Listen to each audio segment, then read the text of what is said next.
I want to walk you through the process of making a new lure designed and created by Brad Roberts, who, as you can see here, fishes the Detroit River quite a bit for muskie.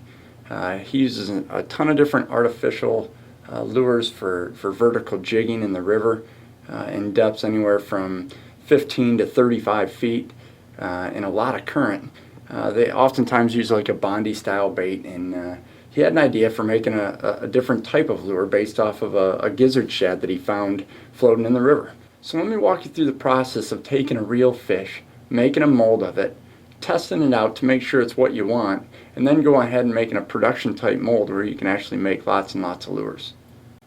First thing we're going to do is make a mold box that fits just around the fish we want to mold. Here we're building a mold box.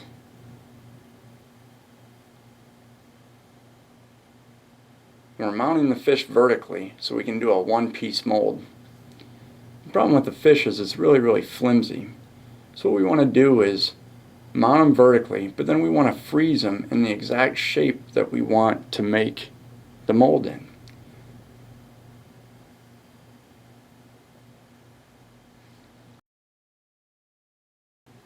If the fish is lopsided or warped or curved, you got to know that that's the way that your finished piece and your finished lure is going to be. So it's very important to make sure the fish is perfectly positioned the way you want it to.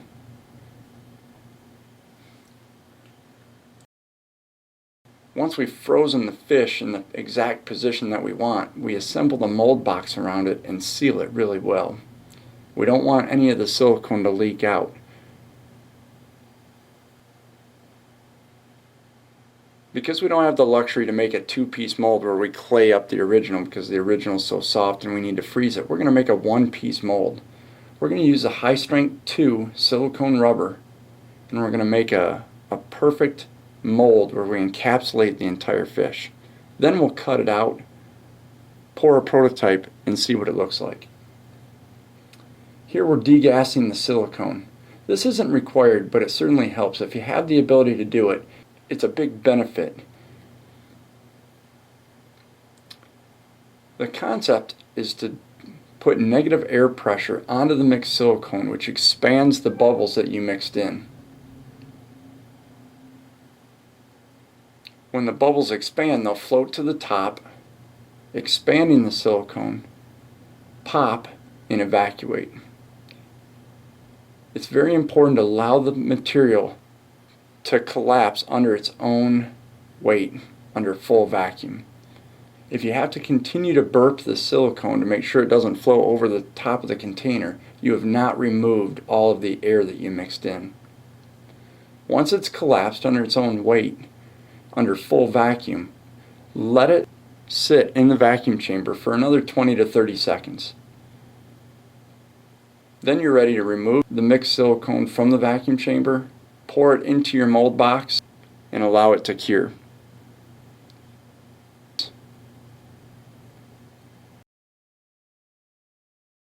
In this instance, we allowed the silicone to cure, refroze the fish to aid in demolding, and then we're ready to cut the master, or the fish, out of our silicone.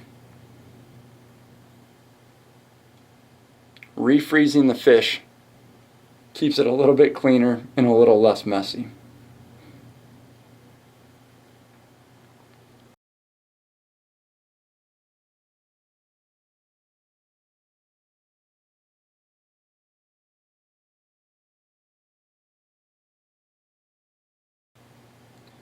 We cut the mold down a vertical seam, either the belly or the head.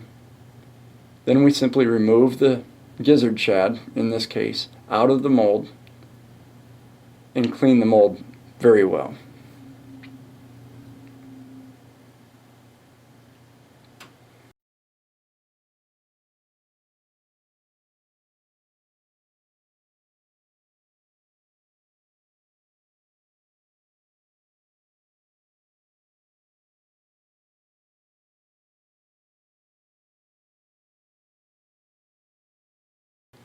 We're now ready to work on making a first prototype for our jigging bait. So what we're going to do is we have a slot, a tube that we use some pop rivets, and wrap some lead weight around the pop rivets in the center core, so the line through this bait will run vertically. We heat up our Alumisol and pour it. We work some of the air bubbles up, then continue to fill the mold until it's full. A couple clamps help us hold the mold in the correct position while the Alumisol cools. As soon as the Alumisol cools, we're ready to demold our first prototype.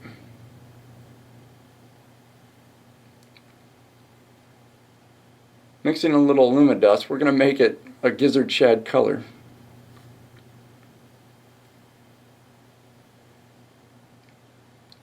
Alumidust is a very simple process. You simply powder the Alumisol or any plastisol soft plastic bait into the color pattern that you want.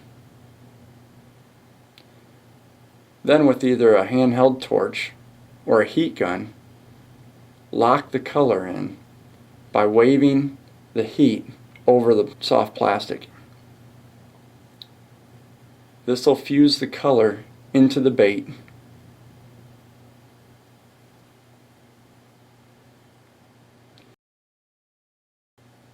Here's the first prototype jigging it in a pool, just so we can see kind of the action that it has. Now it doesn't have a rear prop, which would give it a lot of stability, but we're very happy with how it looked. Once we know we're on the right track, we simply take some RC3 and we're going to make a hard master of our fish.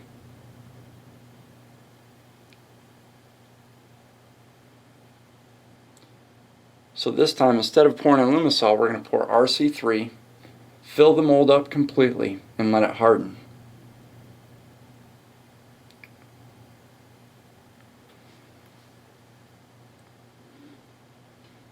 Approximately 10 minutes later, we're ready to demold the RC3. Trim off all the flash and start dialing in the bait to look exactly the way we want it. We still have all the scale patterns, but we need to fix the fins and the mouth. So using Sculpey, we simply sculpt a new mouth as well as a tail fin and repair the top fin just a little bit.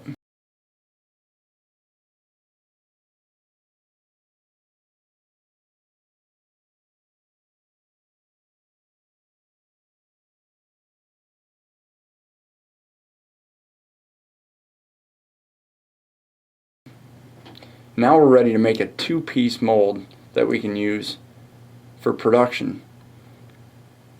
We clay up the seam line to make a mold of the left and the right side and add some locators by simply using a drill bit. These dimples will help locate and align the two halves of the mold in its proper position every time we pour.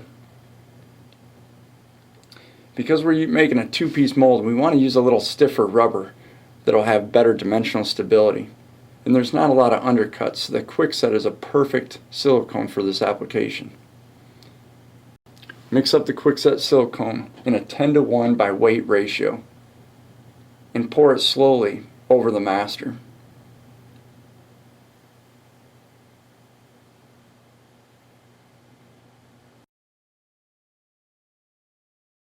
The pin you see there is going to be used for the eyes. So we drilled through the master so we can set eyes into our soft plastic bait. Once the silicone cures, we remove the clay and hopefully it comes off in one piece, as it did here. This makes cleaning the remaining clay off of the original much easier, but it still takes time. Make sure to clean off all of the clay, especially in the seam line.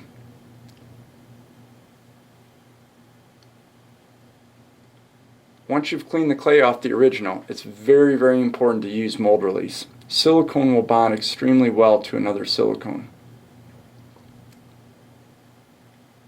So before pouring the second half of your mold, make sure to apply a very, very liberal amount of mold release. If you don't have the UMR, use Vaseline. Here we've added just a little bit more dye to the silicone so you can see the two halves of the silicone a little bit more clearly and where the seam line will be. Once your second half of the mold has cured, go ahead and remove your mold box, remove the pin, and carefully separate the two halves of the mold. Remove any flash from the two halves of the silicone, remove your master, and now you have an exact two-piece rubber mold.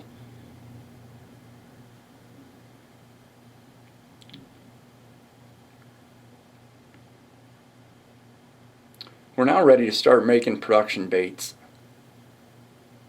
So once again, using some tubing and some pop rivets, along with some lead and some brass wire so we can run that to the back of the bait, which our rear blade will be attached to. We can position the weight exactly where we want it in the mold, which will then be in our baits. So the next step is to cut our vent holes as well as where we plan to pour the Alumisol into our mold.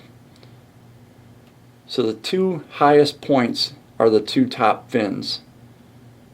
We're going to pour it from the very highest point on the back and allow the material to flow in there.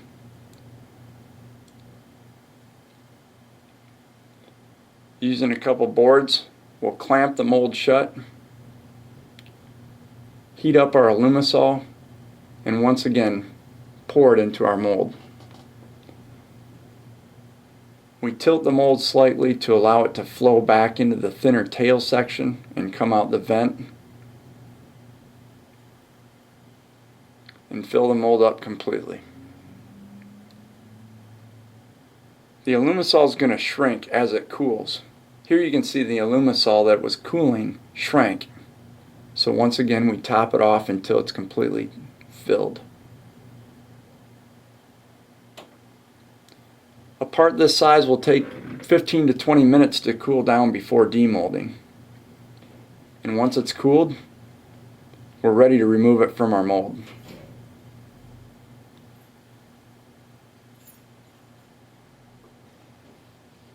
Here you can see the inner weight system as well as the brass wire running all the way back to the back tail where the blade will be attached. Using a pair of scissors, trim off the pour hole, and we're ready to add the eyes.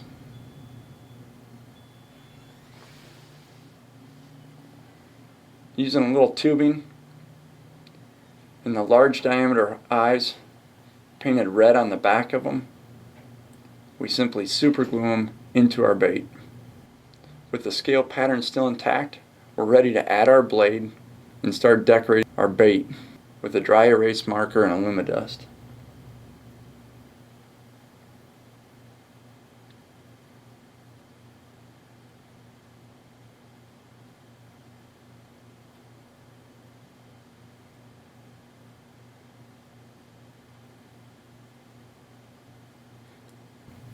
You can also blend the Alumidust to come up with custom colors that nobody else has. This gives you the ability to make custom metallic and very pearlescent type colors, simply not found in other baits.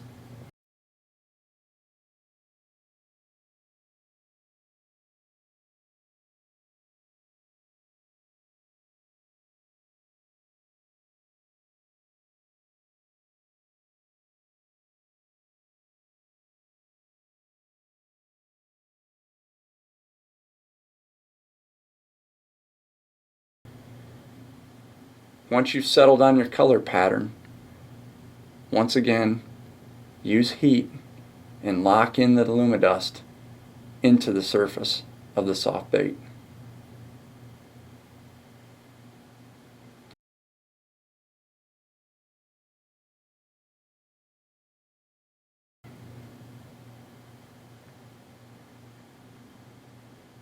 We're ready to add the hooks and go out and fish.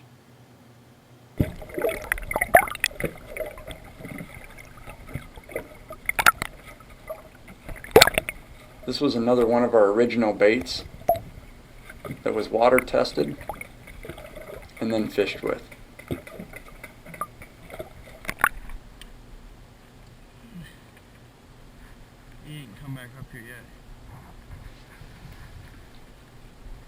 This is Brad and his dad out on the Detroit River in late June.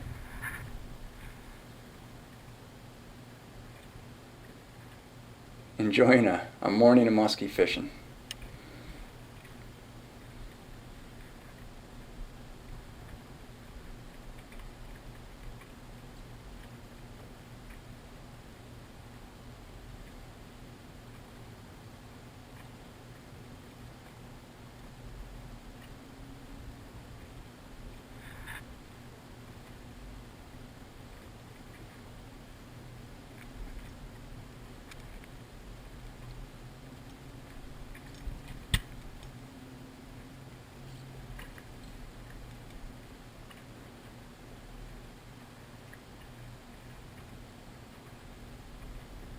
That one. Oh, ready. This is a good one. Oh yeah. Ooh yeah, here it comes. One of the big benefits that Brad wanted to design in this lure was the wire through design. His leader and the hook are simply not attached to the lure. This allows the fish to be hooked up and the lure to not interfere. As you can see, there's only one single treble hook hooking that fish. And the bait is already clear and the fish is unharmed. This aids for a quicker release, a quick picture, and a safe return for the fish. Here, I'll give you my camera. That's about the same. Dude, it looks like the same one you caught yesterday. Here. Here, I got it.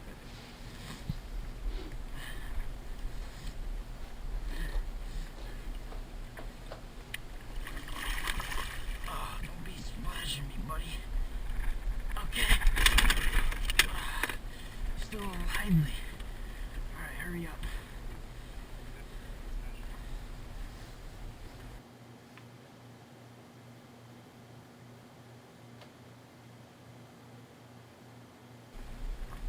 I think that he got cut up pretty good. Spawny.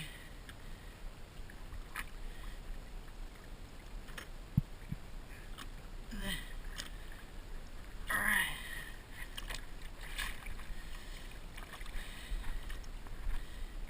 There he goes. Whew.